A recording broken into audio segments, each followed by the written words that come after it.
समालखा उपमंडल कार्यालय में ये नारेबाजी कर रहे ये हथवाड़ा के ग्रामीण हैं जो गांव की श्यामला देह की जमीन को लेकर के यहाँ चकबंदी विभाग के खिलाफ यहाँ इनका गुस्सा फूटा हुआ है।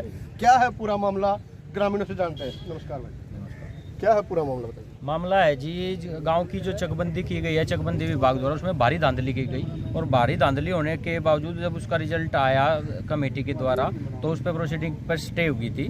तो उसके बाद भी चकबंदी विभाग जो मैडम एसीओ तहसीलदार है और चकबंदी विभाग है बार बार उस प्रोसीडिंग को वहीं से चालू करके उस गलत कार्य को अंजाम देने की कोशिश कर रहा है। हम बार बार हरेसमेंट हो रहे हैं, बार बार सुनवाई की जा रही है, तारीख लगाई जा रही है। किसान अपना काम छोड़ के भारी सर्दी में यहाँ आते हैं, उनको फिर बुलाया जाता है और गांव में भारी तनाव का माहौल है। इस जमीनी विवाद में झगड़े की आशंका है और इसमें भारी हानि होगी, इसलिए इस प्रोसीडिंग को हम रुकवाना चाहते हैं बहुत जल्दी। क्या है पूरा मामला, इस श्यामला देह की जमीन का क्यों रुकवाना चाह रहे हैं आप लोग? ये मालिकों की जमीन है, दादा परदादा 150 साल से, जब से गांव बसा जब से वो जमीन अपनी बोते आ रहे हैं और किसी कोई नाम नहीं है। तो ये अपने मालिकों की ज़मीन है और मालिक ही अपना बोरे है। इसमें कुछ आदमियों ने शरारती तत्वों ने मिलकर चकबंदी विभाग के द्वारा मिली भगत करके कुछ ज़मीनें अपने नाम चढ़वा ली, गलत तरीके से धांधली कर ली। उसके बावजूद गांव में बड़ी आशंका है और झगड़ा होने की आसार है। 15 दिन से, महीने से, बहुत दिन से बात चल रही है। हम मंत्री जी से मिले थे और अब विधायक साहब ने भी आदेश दिए थे, मंत्री जी ने भी महिपाल ढांडा ने आदेश दिए थे डीसी साहब को, भाई इसे कार्रवाई को बंद कर दी जाए जब तक कोई अगला आगामी का आदेश नहीं आता। उसके बावजूद तहसीलदार जो मैडम है बार बार नोटिस कर रही है, गांव में इस कार्रवाई को सुचारू ढंग से चला रही है। और बाकी किशन बेदी विधायक मंत्री जी से मिले, उन्होंने भी आदेश दिए थे, बढ़ाना साहब ने भी दिए थे और महिपाल ढांडा ने दिए थे। उसके बावजूद ये नहीं मान रहे हैं। ये कारण क्या है? हम इसके विरोध में आए हैं। गाँव का नुकसान नहीं होने देवें, ना इसे मतलब गांव बचा रहेगा। नहीं, कृष्ण बेदी से जब आप लोग मिले थे पानीपत सचिवालय में तो उन्होंने वहाँ फौरन इसको रोकने के आदेश दिए थे जी। उसके बाद उन्होंने एक प्रतिनिधि मंडल को चंडीगढ़ बुलाया था जी। तो वहाँ क्या बात हुई? तो प्रतिनिधि मंडल गए थे, उन्होंने कहा था भाई अभी थोड़ा जो उन्होंने कार्रवाई वहाँ गए थे, जाने के बाद में आपकी कार्रवाई सुन ली जाएगी।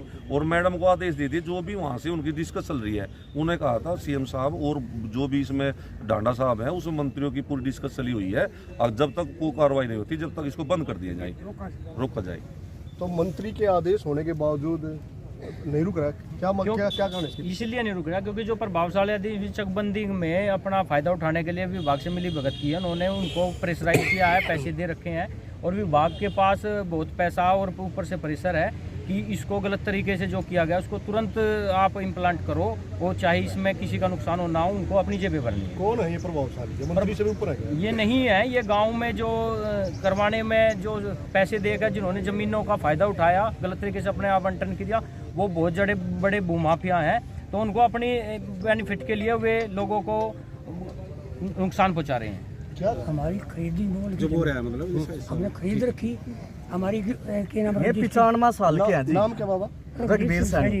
95 साल के हो? हाँ जी, हाँ जी। तो क्या आपको पूरा जानकारी इस मामले की? फतेहपुरी जी जी ये बताइए। हमारी यहाँ खरीदी हुई जमीन मूल की, हमारा रजिस्ट्री हमारे पास, इंतकाल हमारे पास, गिरदावरी हमारे पास और हम सब कायम में बोल रहे हैं। और आज हमारे इसको हमारे से बिल्कुल छीना जा रहा है, बेदखल कर दिए, थारा कुछ नहीं है। तो हमारा केरा हम कहाँ लगाए, क्यों नहीं पहले बैन लगाया, हम क्यों खरीदते इसको? अब हमें कहा क्यों उसका हमें खरीद रखी है, तो उन्होंने कहा क्यों खरीदते तुम ऐसी? मगर हमें क्या पता था, अब तुम गाय भैंस खरीदते हो, थन देखते हो, और हमने मगर हमें धरती थन का पता नहीं। 70 साल हो गए जी जमीन रखी थी, इस टाइम ड्यूटी ले रखी, रजिस्ट्री है, इंतकाल है, गिरदावरी है, मतलब सब काम है, फिर भी मिल नहीं रही जमीन।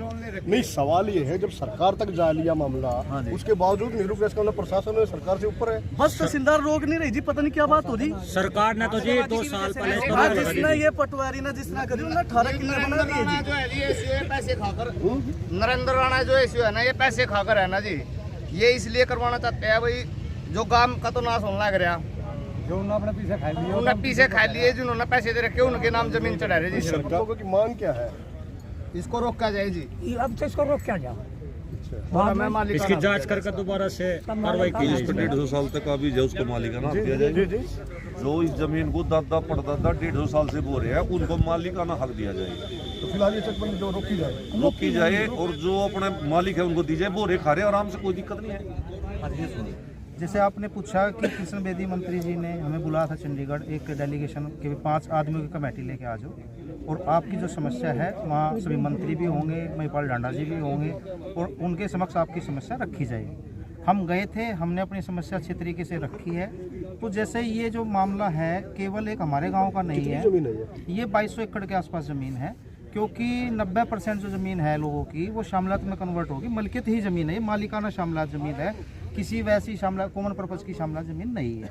तो वहाँ हम गए, जैसे मंत्री जी ने कहा कि भाई ये जो मुद्दा है ये आपके गांव का नहीं, जमुना के साथ साथ लगते कई गांव का मुद्दा है, और इस मुद्दे पर जो हमारी सरकार है श्री नायब सैनी जी की, वो कह रहे हैं कि इस पे हम काफ़ी गंभीर हैं और इस मुद्दे को शांति से इस पर डिस्कस चल रही है, आपका हल 100% होगा, और तब तक आगामी कार्रवाई पर उन्होंने कहा कि डीसी साहब को आदेश कर दिए थे कि इस पर रोक लगा दी जाए। जैसा मीडिया के माध्यम से आपने भी देखा था, कृष्ण बेदी जी ने भी बोला था उस दिन डीसी साहब को कि इसको रोक दे, और हमारे विधायक मनमोहन भड़ाना जी ने भी इसको रुकवाने के लिए डीसी साहब को बोला था। ग्रामीण क्यों नहीं मान रहे? नहीं ग्रामीण नहीं, ग्रामीण तो जो हमारी तहसीलदार मैडम है, जो अधिकारी हैं, पता नहीं किस प्रभाव में आ रही हैं कि उस कार्रवाई को आगे बढ़ा रही है जिसको कार्रवाई को उनको रोकना था, और गांव वाले किसान अपने सब खेती क्यारी छोड़कर जवाब के मुताबिक कर रहे मंत्री ने आदेश कर लिए हैं, डीसी साहब को बोल दिया है, उसके बावजूद फिर क्यों नहीं रुक पा रहा है? बार नोटिस भाई इस बात का जवाब तो तहसीलदार मैडम दे सकती है कि वो क्यों नहीं रोक रही हैं। अब वो किसके प्रभाव में आ रही है? सरकार कहाँ है फिर? नहीं सरकार है, सरकार तक हमारी आवाज आपके माध्यम से पहुंचेगी, उस पर कार्रवाई करेगी सरकार। पहले मिले वहाँ में मंत्री से मिले, मंत्री सरकार है और क्या है? नहीं मंत्री जी सरकार है, उन्होंने आदेश कर दिए।